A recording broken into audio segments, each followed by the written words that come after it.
Is speed? Speed का meaning होता क्या है?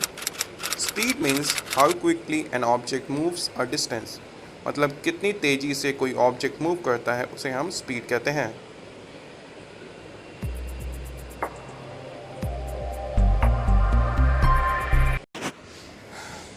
एज्यूम दैट यहाँ पे वन व्हीकल मूव कर रहा है from point A to point B and approximately 20 kilometre उसे कवर करना है ये डिस्टेंस, और वो फुल स्पीड से जा रहा है। तो इस 20 किलोमीटर्स को ये कितनी स्पीड से जा रहा है हम इसको कैलकुलेट कर सकते हैं स्पीड के फॉर्मूला से। तो उस स्पीड के फॉर्मूले को हम देखते हैं कि क्या होता है स्पीड के फॉर्मूले में, क्या क्या चीज़ें होती हैं। तो बेसिकली स्पीड मीन का फॉर्मूला होता है distance travel by time taken. तो चलिए कैलकुलेट करते हैं उस 20 किलोमीटर्स की वो कितने स्पीड से जाता है। सपोज डिस्टेंस 20 किलोमीटर था हमारा, तो टाइम ले लीजिए 4 आवर्स। तो आप स्पीड कैलकुलेट करने की कोशिश करिए।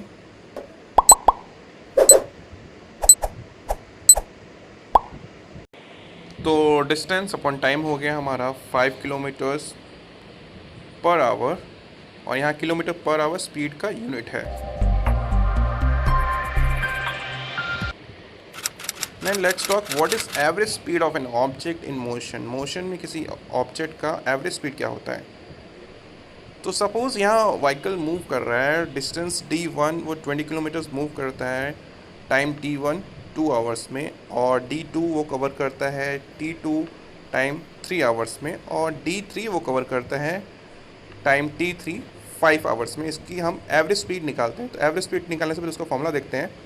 फॉर्मूला होता है total distance travel by total time taken. तो एवरेज स्पीड जो हमारा है d1 plus d2 plus d3 by t1 plus t2 plus t3। तो एवरेज स्पीड हो जाएगा 20 प्लस 30 प्लस 50, और एवरेज टाइम तो ये टोटल हो जाएगा हमारे पास 10 किलोमीटर पर आवर। तो एवरेज स्पीड का भी यूनिट किलोमीटर पर आवर होता है। Next topic is what is instantaneous speed. Instantaneous speed क्या होता है? तो डेफिनेशन देखते हैं। The speed of an object at a particular moment, और किसी इंस्टेंट मतलब किसी पर्टिकुलर टाइम पे जो स्पीड होगी वही उसका इंस्टेंटेनियस स्पीड होगा। तो चलिए हम इसको एग्जाम्पल की मदद समझते हैं।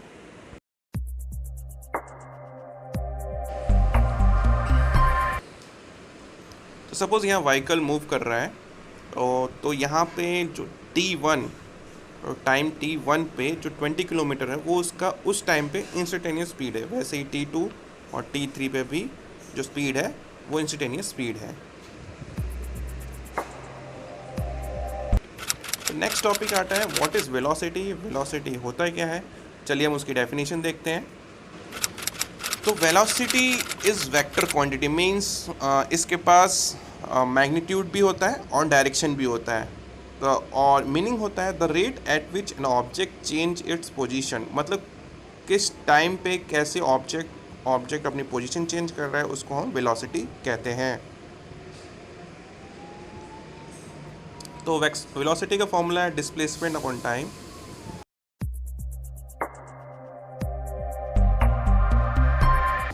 और सपोज़ यहाँ पे ऑब्जेक्ट मूव कर रहा है ए से बी तक और डिस्टेंस कवर कर रहा है, तो इस डिस्टेंस को हम कैलकुलेट कर सकते हैं। तो डिस्टेंस का फॉर्मूला जैसे हमें पता ही है, वो होता है speed distance cover in a given amount of a time और डिस्टेंस अपॉन टाइम। तो ये हमारा जो फॉर्मूला होता है इसको हम कैलकुलेट कर सकते हैं। डिस्टेंस कवर जो है उसको हम कैलकुलेट कर सकते हैं। तो डिस्टेंस के लिए क्या हो जाएगा, speed into time taken, that is equal to distance covered. अब सपोज स्पीड हमारे पास 5 किलोमीटर पर आवर है और टाइम 4 आवर्स है, तो हम डिस्टेंस कवर ईजिली निकाल सकते हैं। 5 इंटू 4 दैट इज़ 20 किलोमीटर्स। पर यहाँ 20 किलोमीटर्स आपका स्पीड तो आया है, पर हमें ये नहीं पता कि ये स्पीड इन विच डायरेक्शन में, कौन से डायरेक्शन में ये स्पीड है, ये हमें नहीं पता। हम किस डायरेक्शन में जा रहे हैं वो नहीं पता, क्योंकि स्पीड स्केलर क्वांटिटी है और वो सिर्फ मैग्नीट्यूड देता है, सिर्फ वैल्यू देगा, डायरेक्शन नहीं देगा। तो इसके लिए हम वेलोसिटी की मदद लेते हैं। तो स्पीड प्लस डायरेक्शन हम बोल सकते हैं कि वेलोसिटी होता है।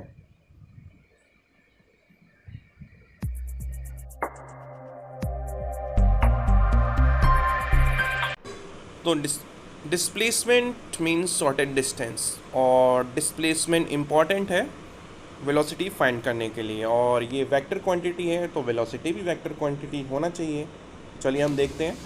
तो velocity means displacement upon time taken. Suppose हमारे पास डिस्प्लेसमेंट है 15 kilometres, time taken 3 hours, velocity हमारा हो गया 15/3 that is 5 kilometre per hour.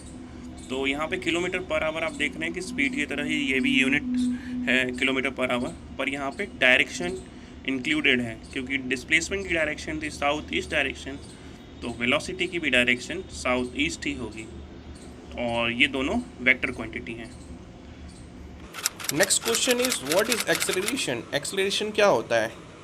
Acceleration बहुत सुना है, सब बोलते हैं एक्सेलरेशन एक्सेलरेशन, होता क्या है? चलिए देखें। Acceleration is a vector quantity that is defined as the rate at which an object change its velocity. मतलब जिस रेट से वेलोसिटी चेंज होगा उसी रेट से एक्सेलरेशन भी चेंज होगा। Means an object is accelerating if change its velocity. अब इसको डिटेल में समझते हैं। सपोज़ यहाँ पे ऑब्जेक्ट मूव हो रहा है और लोग कहते हैं जितनी स्पीड से हम मूव कर रहे हैं वही एक्सेलरेशन होता है, मतलब हाई स्पीड मीन्स एक्सेलरेशन। पर फ्रेंड्स ये रॉन्ग है, that is actually it is not true.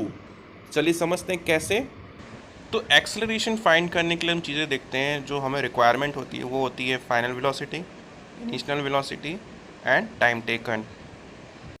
यहाँ पे फाइनल और इनिशियल वेलोसिटी का जो डिफरेंस है वही चेंज इन वेलोसिटी है।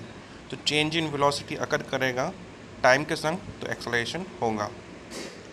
तो अब एक्सेलरेशन को कंडीशन वाइज समझते हैं कि एक्सेलरेशन कैसे अकर करता है।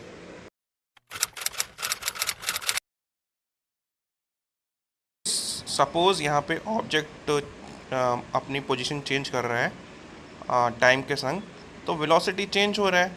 तो अगर वेलोसिटी चेंज होगा तो ऑब्वियसली एक्सेलरेशन भी अकर करेगा।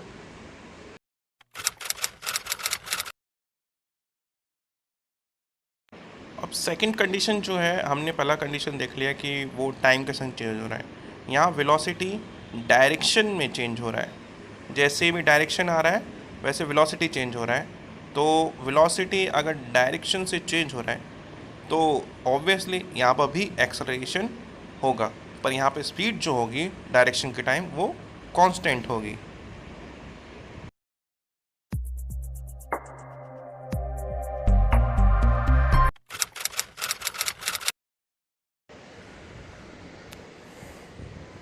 तो काइनेमेटिक इक्वेशन फर्स्ट है v equal to u plus a t, s equal to u t plus half a t square, v square equal to u square plus 2as और s equal to v plus u t by 2। तो whereas s equal to distance, u equal to initial velocity या initial speed, v final velocity speed, a acceleration, t time.